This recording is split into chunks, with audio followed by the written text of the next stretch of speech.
Hey guys, welcome back to my channel. पिछले video में हम लोगों ने स्टाइल्स इन एचटीएमएल के पहले दो वेज देखे थे, जो कि थे इनलाइन और एम्बेडेड। इस वीडियो में हम लोग इसका तीसरा वे देखेंगे, जो कि है एक्सटर्नल स्टाइल शीट या सीएसएस। तो चलिए शुरू करते हैं। तो styles can defined in separate style sheet. जो एक्सटर्नल स्टाइल्स है वो हम सेपरेट स्टाइल शीट में डिफाइन करते हैं, जिसका एक्सटेंशन है डॉट सीएसएस, और we can cascade across pages. और फिर हम इस स्टाइल शीट को हमारे पेज में लिंक करते हैं। इसको हम क्या बोलते हैं? कैस्केड। और इसी को हम कैस्केडिंग स्टाइल शीट का नाम दिया है। और ये कैसे यूज़ करते हैं, आइए चलिए देखते हैं। हमारे वीएस कोड पे चलते हैं। वीएस कोड पे चलने के बाद यहाँ पे सीएसएस में जाता हूँ और मैं एक नई फाइल बनाता हूँ, कुछ स्टाइल नाम से ही बनाता हूँ। Style 02 dash styles dot C S S नाम से ही फाइल बनाता हूँ। फाइल बनाने के बाद मैं यहाँ पे एक्सटेंशन हम HTML देंगे, क्योंकि सी एस एस की फाइल हमें लिंक करनी है। तो इसको मैं रीनेम करता हूँ। यहाँ पे स्टाइल, एक मिनट, रीनेम किया मैंने styles dot H T M L. यहाँ पे मैंने HTML दिए। ठीक है, तो अभी मैं इसके बॉडी में जाता हूँ। बॉडी में जाके कुछ हेडिंग देता हूँ। हेडिंग कुछ HTML ही देता हूँ। एक HTML हेडिंग देता हूँ। दूसरा हेडिंग देता हूँ कुछ CSS। और तीसरी हेडिंग देता हूँ कुछ जावास्क्रिप्ट करके, जावास्क्रिप्ट।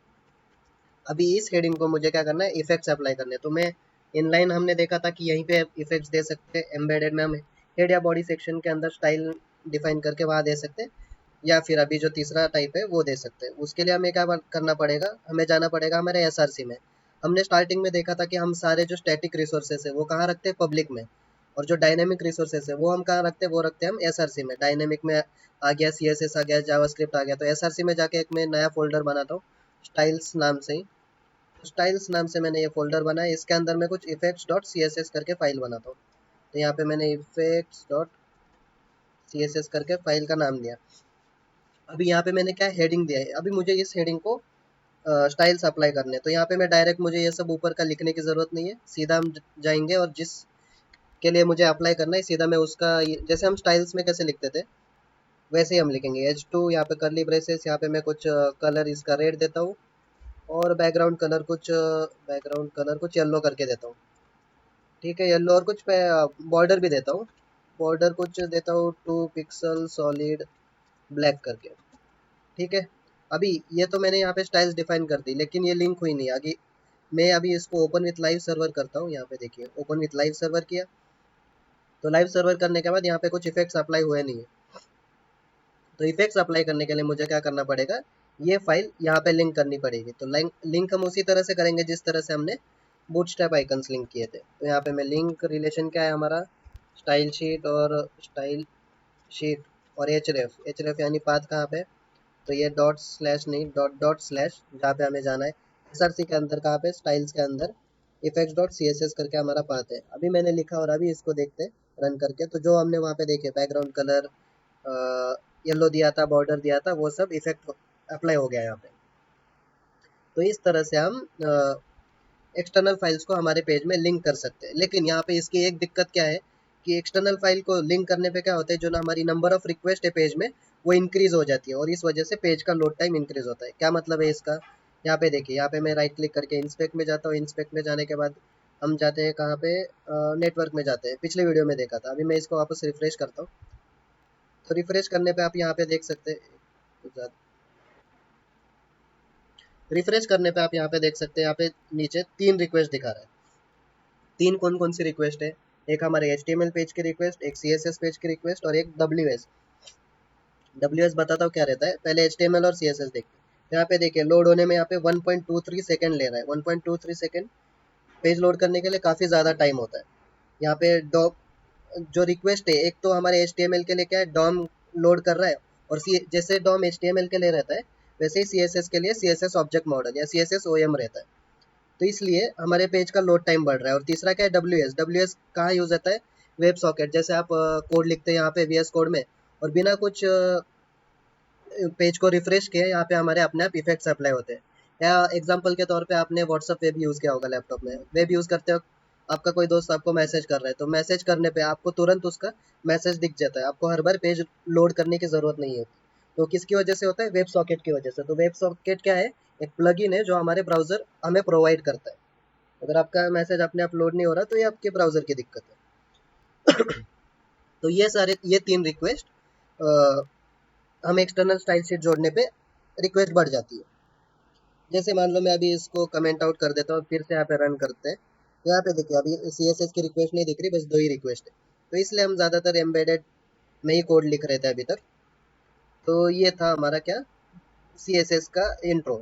तो यहाँ पे ये मैंने लिखा है कि आप SRC में फ़ोल्डर ऐड कीजिए, फिर उसमें सब फाइल ऐड कीजिए, और ये सब मैंने आपको समझाने के लिए लिया है। अभी इसके बाद क्या होता है, मिनिफिकेशन टेक्निक। मिनिफिकेशन जिस का मतलब क्या है कि ये कोडिंग टेक्निक है जो जिसकी मदद से डेवलपर अपने कोड के साइज और फाइल का साइज रिड्यूस करते हैं। अभी आप बोलोगे रिड्यूस क्यों करना है भाई, 2-4 लाइन का तो कोड है, इसमें रिड्यूस करके कितना ही कम कर लेगा तू कोड।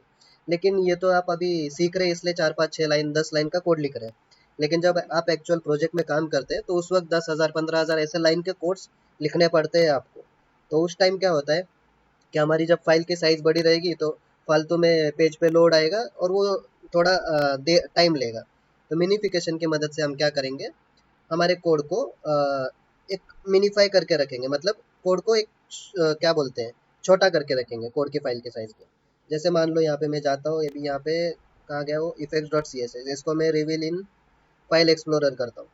अभी यहाँ पे इसकी फाइल की साइज कुछ ये भी छोटी ही है, फिर भी प्रॉपर्टीज में देखते हैं। फाइल की साइज 85 बाइट्स है, ठीक है। अभी इस फाइल को मैं कॉपी करता हूँ और मुझे मिनीफाई करने के लिए हम क्या करेंगे, गूगल पे जाएंगे, किधर गया गूगल, ठीक है। हम यहाँ पे जाएंगे गूगल पे और लिखेंगे CSS मिनीफायर। CSS मिनीफायर पे यहाँ पे कुछ पहली लिंक आ गई टॉप टल करके, यहाँ पे मैं अपना कोड पेस्ट करता हूँ और यहाँ पे मैं मिनीफायर दबाता हूँ। मिनीफाई का सिंपल अर्थ क्या है, फालतू के इंडेंटेशन हटा देता है। ये कलर देखिए उन्होंने हेक्साडेसिमल कोड में दिया है जो हमने यहाँ दिया है।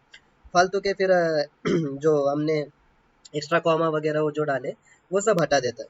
तो अभी इस कोड को मैं कॉपी करता हूँ। कॉपी करके मैं क्या करता हूँ, या तो यहाँ से डाउन इस वेबसाइट में डाउनलोड का ऑप्शन नहीं दिया, आप दूसरे वेबसाइट में देख सकते हैं डाउनलोड का। अभी कॉपी करने के बाद मैं क्या करता हूँ, स्टाइल्स में ही जाके एक नई फाइल बनाता हूँ। स्टाइल्स में जाके नई फाइल बनाता हूँ, क्या नाम से, ये क्योंकि हमारी मिनीफाइड फाइल से, तो मैं क्या लिखूंगा, effects dot min dot C S S. ये मिन इसका एक्सटेंशन नहीं है, एक बस एडिशन है डेवलपर को समझाने के लिए कि ये मिनीफाइड फाइल है। यहाँ पे मैं यही फाइल कॉपी करूंगा और अभी इस मिनीफाइड फाइल को हम लिंक कर सकते हैं क्या, बिल्कुल कर सकते हैं हम, link dot min dot C S S. ये पाथ देके आप बराबर लिंक कर सकते हैं। इसको भी अगर ओपन विथ लाइव सर्वर से करते हैं तो यहाँ पे वो लोड हो जाती है मिनीफाइड फाइल। इसको हटा देता हूँ। तो अभी मिनीफाइड फाइल का हम साइज देखते हैं। हमारी ओरिजिनल फाइल का साइज क्या था, 85 KB, लेकिन मिनीफाइड 85 बाइट्स था। इसको भी रिवील इन फाइल एक्सप्लोरर करते हैं और इसकी फाइल का साइज देखते हैं अभी। तो ये देखिए ये 57 बाइट्स हो गया, बस 3-4 लाइन कोड के लिए इसने कुछ लगभग 30 बाइट्स कम किए। तो सोचिए अगर 10-15 हज़ार लाइन का कोड होगा तो ये कितनी सारी फाइल की साइज रिड्यूस कर देगा। तो इसलिए हम मिनीफाइड फाइल यूज़ करते हैं। तो फिर अभी आप बोलोगे ठीक है ब्रो, अभी मैं क्या करूँगा, मिनीफाइड फाइल यूज़ करूँगा, ओरिजिनल फाइल डिलीट कर दूंगा। लेकिन नहीं भाई, ज़रा रुको 1 मिनट, हमें दोनों फाइल रखनी है। क्यों रखनी है, क्योंकि कभी कभार मान लो मिनीफायर फाइल में हमारे एरर आ गया, तो ये एरर तो बता देगा आ गया, लेकिन कहाँ पे आया वो ढूंढने के लिए हमें काफ़ी अरसा लग जाएगा। तो यहाँ पे देखिए कोड ये देखते देखते काफ़ी टाइम लग जाएगा। तो इसीलिए डेवलपर क्या करते हैं, ओरिजिनल फाइल भी रखते हैं और मिनीफाइड फाइल भी। ओरिजिनल फाइल या अनकम्प्रेस फाइल इसलिए हम यूज़ करते हैं डेवलपिंग, जब हम प्रोजेक्ट डेवलप कर रहे होते हैं। लेकिन at the time of production हम क्या यूज़ करते हैं, मिनीफाइड फाइल यूज़ करते हैं। जैसे हमने हमारे, या कट कर देता हूँ, जैसे हमने बूटस्ट्रैप इंस्टॉल किया था, बूटस्ट्रैप कहाँ गया, नोड मॉड्यूल्स में मैंने बूटस्ट्रैप इंस्टॉल किया था। आप बूटस्ट्रैप में जाओ, डिस्ट में जाओ, जाके यहाँ पे CSS में जाओगे, जब जाओगे CSS में तो यहाँ देखिए हर ओरिजिनल फाइल, ये बूटस्ट्रैप ग्रिड CSS, हर ओरिजिनल फाइल की यहाँ पे आप देख सकते हैं मिनीफाइड फाइल है। यहाँ पे भी देखिए ये ओरिजिनल फाइल है, इस ओरिजिनल फाइल की मिनीफाइड फाइल है। मिन मतलब मिनीफाइड फाइल। तो डेवलपर्स दोनों फाइल रखते हैं, तो इसलिए आपको दोनों फाइल यूज़ करनी है। तो जैसे एग्जांपल के तौर पे हम पेंट पे चलते हैं। यहाँ पे जाने के बाद देखिए हर कंपनी के पास क्या 4 सर्वर रहते हैं। पहला सर्वर रहता है सैंडबॉक्स सर्वर, या जिसको हम गोल्डन बॉक्स सर्वर भी बोलते हैं, जहाँ पे हमारी सारी लाइब्रेरीज रहती है। लाइब्रेरीज मतलब क्या, जहाँ पे हमारे प्री डिफाइंड कोड रहते हैं कुछ, हम सीधा वहाँ से हम सीधा, 1 मिनट इसका ये बढ़ा देता हूँ, हम सीधा लाइब्रेरी से हमारे प्रोजेक्ट में कोड इंपोर्ट कर सकते हैं। दूसरा सर्वर रहता है डेवलपमेंट सर्वर। डेवलपमेंट सर्वर जहाँ डेवलपर क्या करता है, एप्लीकेशन बिल्ड करता है लाइब्रेरीज उन सब की मदद से। एप्लीकेशन बिल्ड करने के बाद डेवलपर क्या करता है, क्वालिटी सर्वर के पास अपना कोड भेजता है। क्वालिटी सर्वर में टेस्टर क्या करता है, वो कोड को टेस्ट करता है और टेस्ट करने के बाद वो भेजता है उसको प्रोडक्शन सर्वर पे। और प्रोडक्शन सर्वर पे हम कौन सी फाइल भेजते हैं, मिनीफाइड फाइल, ना कि ओरिजिनल फाइल। ओरिजिनल फाइल बस डेवलपमेंट के लिए यूज होती है, मिनीफाइड फाइल हम प्रोडक्शन सर्वर पे भेजते हैं।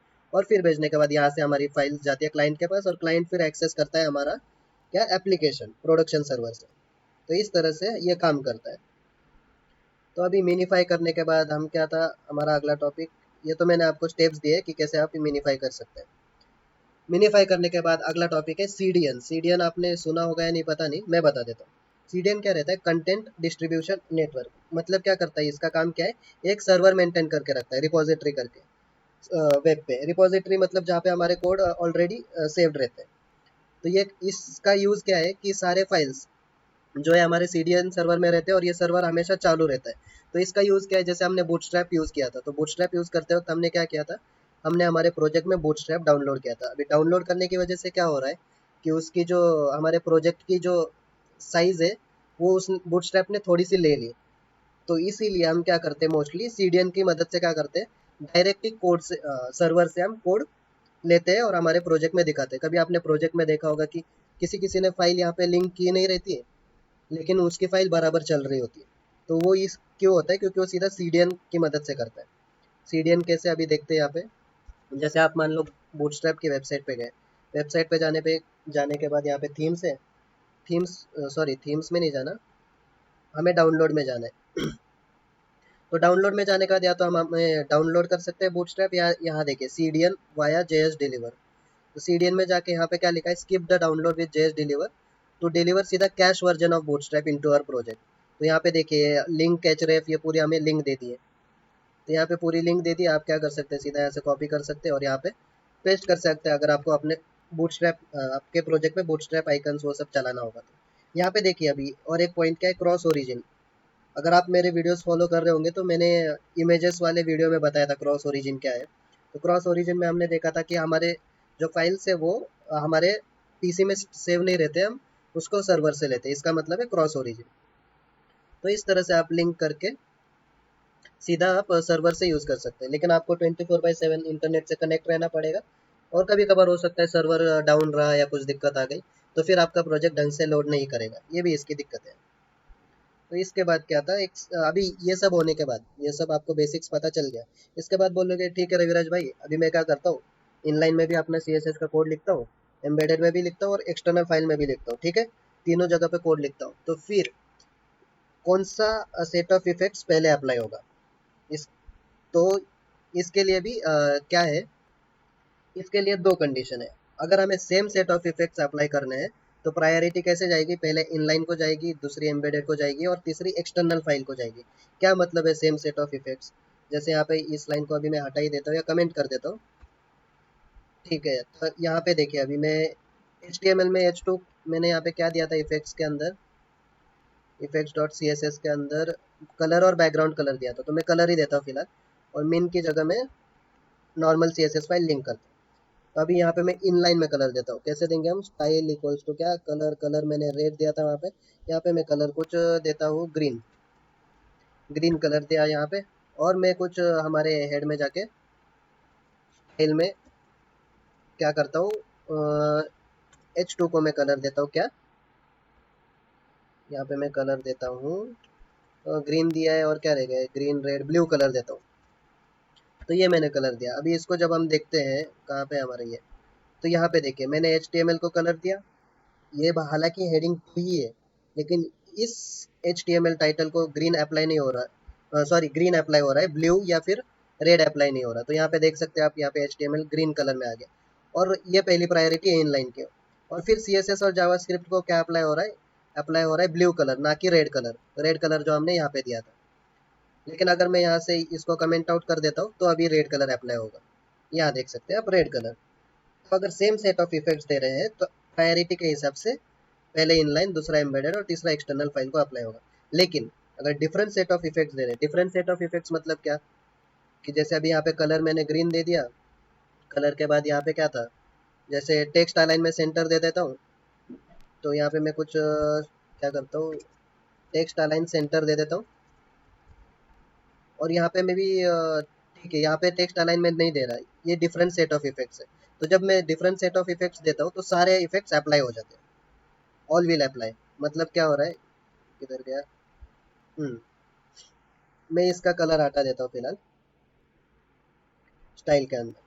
तो यहाँ पे देखिए, यहाँ पे मैंने क्या दिया, इस हेडिंग को कलर दिया है, बैकग्राउंड कलर दिया है, बॉर्डर दिया है, और साथ ही साथ इन लाइन में मैंने क्या दिया है, टेक्स्ट अलाइन भी दिया है। तो टेक्स्ट अलाइन देने की वजह से क्या है, ये कलर बैकग्राउंड तो अप्लाई कर ही रहा है, साथ ही साथ टेक्स्ट अलाइन भी अप्लाई कर रहा है। अगर डिफरेंट देते हो तो सारे इफेक्ट्स अप्लाई हो रहे हैं, और सेम सेट देते हो तो इस तरह से प्रायोरिटी जाती है। तो यही था गाइज आज के वीडियो में। तो अगले वीडियो में हम CSS सिलेक्टर्स देखेंगे और अच्छे से CSS को जानेंगे। तो उम्मीद करता हूँ आपको कुछ नया सीखने को मिला होगा। यदि कुछ दुविधा है मन में तो उसको कमेंट सेक्शन में लिखिए। तो चलिए फिर मिलते हैं अगले वीडियो में।